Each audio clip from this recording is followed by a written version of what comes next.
يا رب يجعل يومكم مليان خير وسعادة. معاكم هناء من مطبخي لبيوتكم. هنعمل وصفة سهلة ولذيذة وتفتح النفس وتفرح القلب. هنعمل بقى القرص الطرية بأحلى طريقة، وطريقة سهلة جدا وما بتحتاجش شغل كتير. بصوا القرص طرية ازاي وريحتها حلوة قوي، بتملى البيت خير وبركة.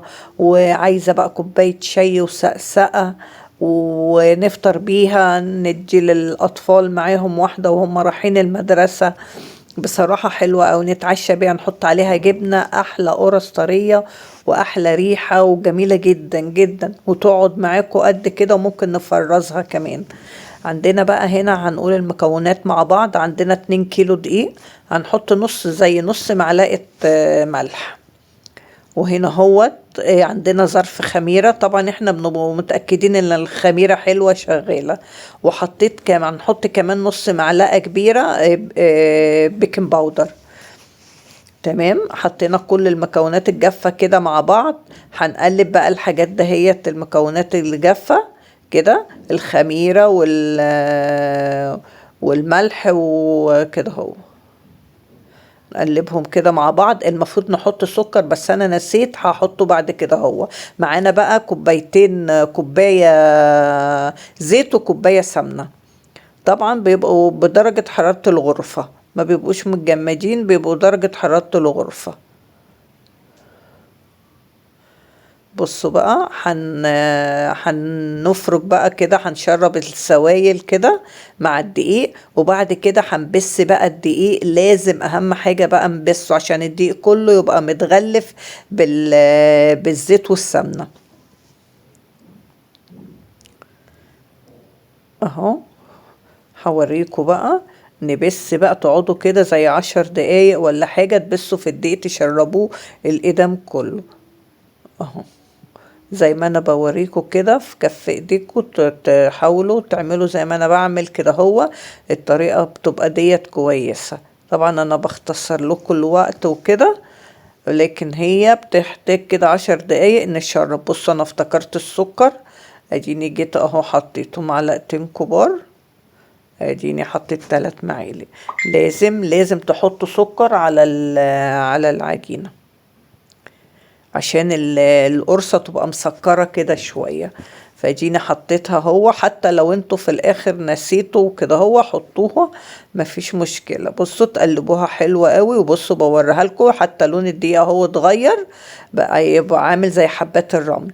هنا عندي زي كوبايتين ونص لبن رايب. بصوا هنحط كلها، انا هعملها باللبن الرايب. تفضوا بقى كله. تخلوا معاكم بقى ايه زي 3 كوبايات كده، هم من كوبايتين ونص ل3. وديت حوالي 4 معالق قشطة. طبعا الحاجة ديت كلها بتدعم القرصة يعني، وتخليها حلوة وكده. هو بتخلي القرصة غنية. فانتوا ايه، اللي عنده قشطة يحط، اللي ما عندوش خلاص. اللي ما عندوش حتى لبن رايب يحط لبن عادي، اللي ما عندوش يحط زبادي يعني. وانا حطيت اهوت نص كوباية ايه مية. هنشرب بقى كل السوائل اللي احنا حطيناها مع الدقيق وكده، ونبسها كويس ونعجنها حلو. وبعد كده هقول لكم هنعمل ايه. بصوا انا بوريكم اهو، عجنتها وشربتها كده السوائل، وهي بقت ناعمة معانا هي وزي الفل. هنحطها بقى تريح شوية وتخمر شوية، وهنغطيها. وهنيجي بعد كده نشوف هنقطعها ازاي. هنا انا غطيتها. هو هنقطعها بقى ايه. بصوا اختمرت، بس هي البولة ايه كبيرة شوية. طبعا ما بتوصلهاش درجة الخمر للاخر يعني، لان لسه برضو هنقطعها وهنسيبها برضو تخمر.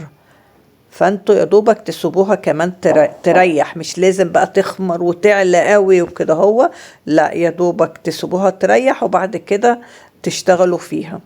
بصوا اهي هنقطعها. طبعا القرصة بتبقى الطرية كبيرة شوية، مش بتبقى زي القرص المحشية.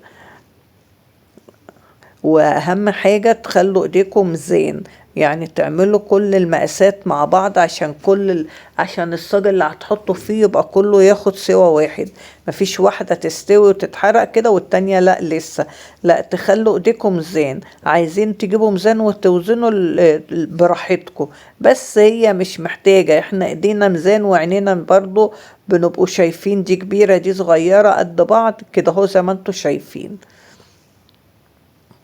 اهي. وتقعدوا تنعموها كده هو وتحطوها بعد كده بكف ايديكوا هتبططوها، مش هتحتاج اي مجهود. يعني بصوا انا بعملها وانا واقفة على الرخامة، ما بتحتاجش اي مجهود، بسرعة كده هو، وبتملى البيت خير وبركة، طعمها بيبقى حلو مع كوباية شاي الصبح، حتة جبنة عليها، من غير جبنة خالص بتاكلوها كده زي الفل. بصوا بقى بعد ما خلصنا الصاج بنيجي الاول واحدة ونفردها، بصوا بتتفرد ازاي عشان مريحة. نعمل غيرها برضو وما بتحتاجش اي حاجة، يعني لما نيجي نقرصها كده هو نحطها في الصاج على طول في الصينية على طول. لقينا كده ما اهم حاجة ما تلزقهمش جنب بعض، لقيناهم ياما على الصينية ممكن نشيل منهم. بصوا ما بتحتاجش اي حاجة.